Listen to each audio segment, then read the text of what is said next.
ಹಾಲು ಮಾರೋಳು.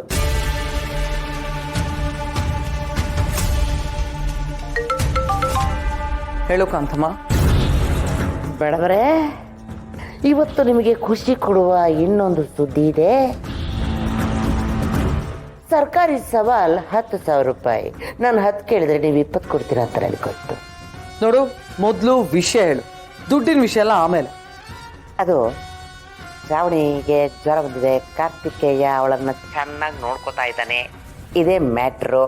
ನನ್ನ ದುಡ್ಡು ನಾನ್ಸೆನ್ಸ್. ಇದೆಲ್ಲ ಒಂದು ವಿಷಯ, ಇದಕ್ಕೆ ನಾನು ದುಡ್ಡು ಬೇರೆ ಕೊಡ್ಬೇಕಾ ನಿನಗೆ? ಯವ್ವ ಏನು ಅಂತ ಮಾತಾಡ್ತೀರ್ರಿ ಮೇಡಮ್ ಅವರೇ? ನೀವೇ ತಾನೇ ಹೇಳಿದ್ದು ಇಲ್ಲಿ ನಡೆಯೋ ಇಂಚಿಂಚು ವಿಷಯನೂ ನಿಮಗೆ ಹೇಳಿದ್ರೆ ನೀವು ದುಡ್ಡು ಕೊಡ್ತೀರಾ ಅಂತ. ನೋಡು, ವಿಷಯ ಹೇಳು ಅಂದ್ರೆ ಶ್ರಾವಣಿ ಸುಬ್ಬು ಮಧ್ಯೆ ಏನಾದ್ರೂ ನಡೆದ್ರೆ ಹೇಳು ಅಂತ. ಹಾಗಂತ ಅವಳು ಹುಷಾರಿಲ್ಲ, ಅವಳು ಮಾತ್ರೆ ತಗೊಂಡಿಲ್ಲ, ಜ್ಯೂಸ್ ಕುಡಿದ್ಲು, ಸುಬ್ಬು ನೋಡ್ಕೊತಿದ್ದಾನೆ, ಇದೆಲ್ಲ ಒಂದು ವಿಷಯನಾ? ಇದೆಲ್ಲ ಹೇಳಿ ನನ್ಗೆ ಇರಿಟೇಟ್ ಮಾಡಬೇಡ ಪ್ಲೀಸ್. ನೋಡು, ನೀನಲ್ಲಿರೋದು ನನಗೆ ಲೈವ್ ಕಮೆಂಟ್ರಿ ಕೊಡಕ್ಕಲ್ಲ. ನೀನೇನಾದ್ರೂ ಇಂಟ್ರೆಸ್ಟಿಂಗ್ ಇಂಪಾರ್ಟೆಂಟ್ ವಿಷಯ ಹೇಳಿದ್ರೆ ಮಾತ್ರನೇ ನಿನಗೆ ದುಡ್ಡು ಸಿಗೋದು. ಅರ್ಥ ಆಗ್ಲಿಲ್ಲ.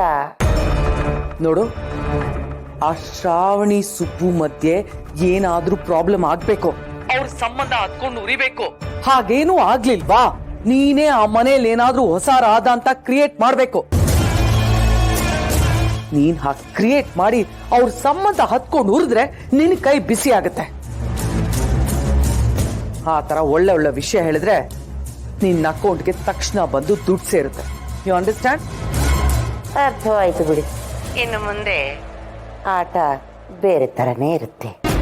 ನೋಡು ಕಾಂತಮ್ಮ, ನೀನು ಏನು ಮಾಡ್ತೀಯೋ ಬಿಡ್ತೀಯೋ ನನಗೆ ಗೊತ್ತಿಲ್ಲ, ಆದ್ರೆ ಆ ಶ್ರಾವಣಿ ಸುಬ್ಬು ದೂರ ಆಗ್ಬೇಕು, ನನಗಷ್ಟೇ ಬೇಕಾಗಿರೋದು. ನೀನು ಆ ವಿಷಯನ ನನಗೆ ಕಿವಿಗೆ ತಲುಪಿಸಿದ್ರೆ ನಿನ್ನ ಅಕೌಂಟ್ಗೆ ದುಡ್ಡು ಬಂದು ಸೇರುತ್ತೆ. ಅದನ್ನ ಬಿಟ್ಟು ಈ ತರ ನಾನ್ಸೆನ್ಸ್ ವಿಷಯ ಎಲ್ಲ ಹೇಳಿ ನನಗೆ ಕಾಲ್ ಮಾಡಿ ಇರಿಟೇಟ್ ಮಾಡಬೇಡ. ಅಂಡರ್ಸ್ಟ್ಯಾಂಡ್? ಆಯ್ತು ಮೇಡಮ್ ಅವರೇ. ನಾನ್ಸೆನ್ಸ್. ಈ ಹಾಲ್ ಮಾರೋ ಮೇಡಮ್ ಅವ್ರಿಗೆ ಖುಷಿ ಕೊಡುವಂತ ಸುದ್ದಿನೇ ಕೊಡಬೇಕು.